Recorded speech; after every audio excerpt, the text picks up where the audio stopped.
All right, folks, today's Reddit story comes from r/ProRevenge. Picture this. You're a tech guru shining in your career, but suddenly a colleague starts sabotaging you.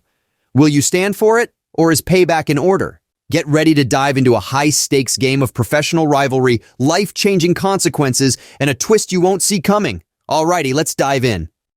Standing up to my workplace bully led to unforeseen consequences, posted by Deleted. Let me begin by stating that my intention was to retaliate against the individual in this tale.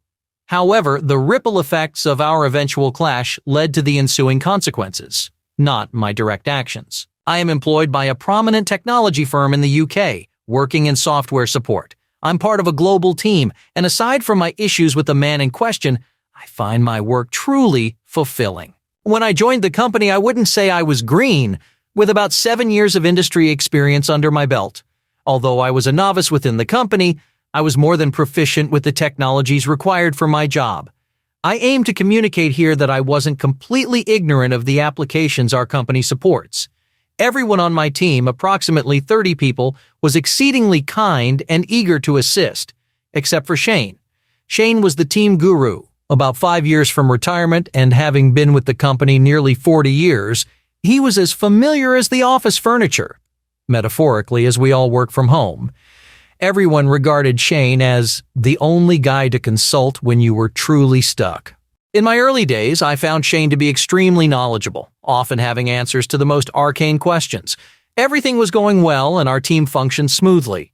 Over time, I got to know the rest of the team well, especially Mel, a woman around Shane's age and experience level, who I considered just as knowledgeable. One day, while discussing a work issue, Mel and I ended up chatting casually.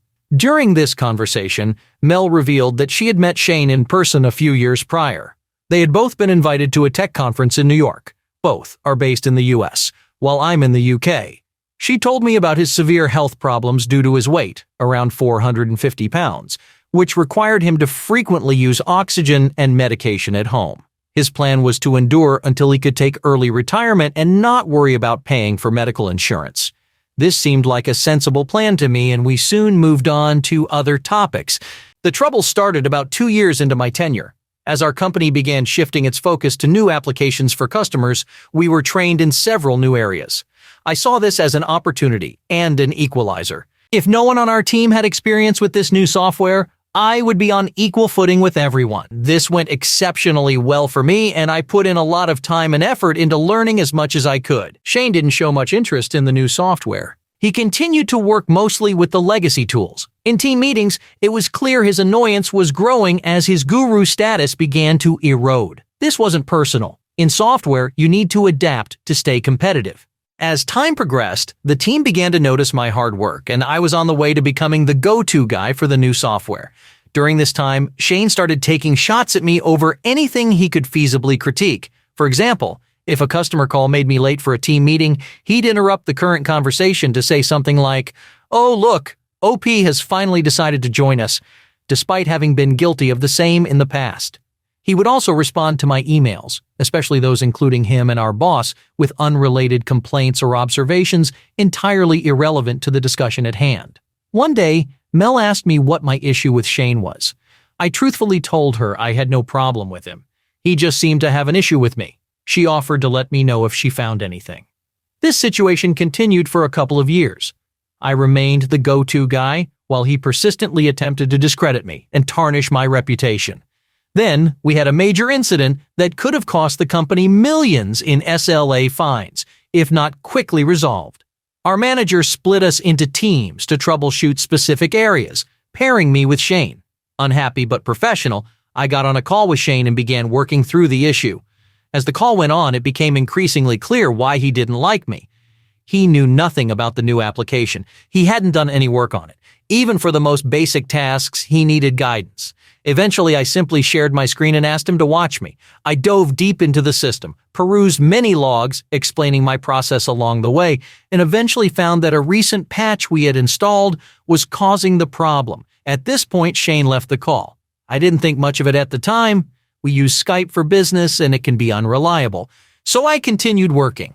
Our protocol was not to roll back changes until approved by a senior manager. Since I was responsible for deploying rolling back patches, I made some notes about the necessary actions and rejoined the main call.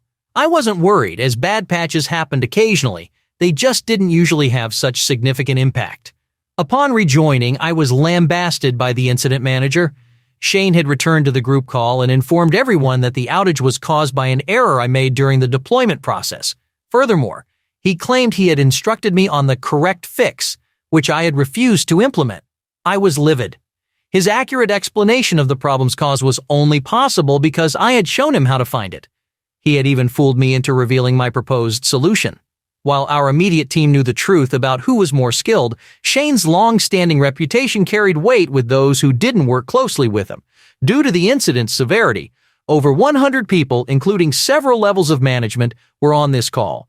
He portrayed me as a reckless, incompetent fool, and he was believed. Despite my manager's protests, I received a verbal warning, while Shane was praised for averting potential disaster and received a commendation.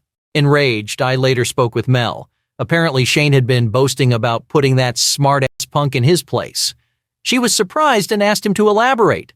His primary issue was that he felt I had disrespected him by trying to usurp his role as the go-to guy for the new software. That wasn't my intention. I didn't see it as my fault that he was too lazy to retrain. I jokingly told Mel she should have recorded the call, but she laughed and said Skype shows when you're recording a call, and he would never have confessed while being recorded. This gave me an idea. I decided to confront Shane one-on-one. I messaged him on Skype, requesting a chat. He responded with a smiley and simply said, "Sure." I called him, informing him that I was recording the call. A Skype notification appeared confirming this. I directly accused him of lying about the major incident and suggested he had a serious issue with me. As anticipated, he lied again, apologizing for my feelings and suggesting he would need to discuss this with our boss. I paused, turned off the Skype recorder, and informed him that Skype was no longer recording. I asserted that he knew precisely what he had done. At this point, he let his facade slip. He claimed he had every right to put me in my place and lectured me on the importance of respecting more experienced employees. He vowed to do it all over again if necessary. I retorted, labeling him a dinosaur who refused to evolve with the times and intended to coast out his days without doing any real work. He responded by stating that he was a few years away from retirement and he'd be damned if he was going to exert himself learning new software. I then asked him if he'd heard of OBS. Of course he hadn't, so I suggested he Google it before hanging up. Shortly thereafter, messages from him began to flood in. He was begging me not to use the secret recording I had taken. He pleaded that if he were fired, he'd lose his retirement package and medical benefits. I told him to go fuck himself and that he should have considered that before trying to get me fired. I submitted all of this information to the relevant channels without much thought. Actions were set in motion, and after a company investigation, he was fired a few weeks later. Mel told me that he had requested early retirement to retain his benefits, but this was denied. It later emerged that he had substantial debts and had been banking on his retirement package for financial stability. With no job or package, he had no means to pay for the crucial medical treatment he needed. He wasn't healthy enough to secure a new job, and his skills had become so outdated that he couldn't even find online work. Mel told me that about 6 months after this incident, he died due to his ongoing health issues. For a while, I felt conflicted. Sharing that recording undoubtedly contributed to his death, but I'm not sure how remorseful I feel. As a young man trying to establish my career, he actively attempted to ruin me. Maybe I should have held back when he pleaded for mercy, but his age and experience should have deterred him from engaging in such juvenile games. If I had known his death would result from this, perhaps I would have acted differently. It's a memory that stays with me. I'm still at the company, and I can assure everyone that I will never treat a new employee the way he treated me. Perhaps the breaking of that cycle is the silver lining in all this. Wow, that story had more twists and turns than a maze. Shane had an all-you-can-eat buffet of karma, didn't he? And our protagonist pulling off some serious spy-level recording tactics. Jason Bourne could take a few notes. But on a serious note, it's heartbreaking to hear about Shane's demise. As much as we can't condone his actions, it's a grim outcome, and our storyteller being stuck in that moral dilemma just adds a heavier tone. Who knew a day at work could take such a dramatic twist?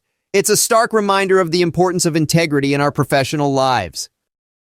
Hey, wait! As always, don't forget to kindly tap the like button, share, subscribe, and let me know in the comments below what you would have done if you were in this situation. Stay safe out there in that crazy world. Much love, peace.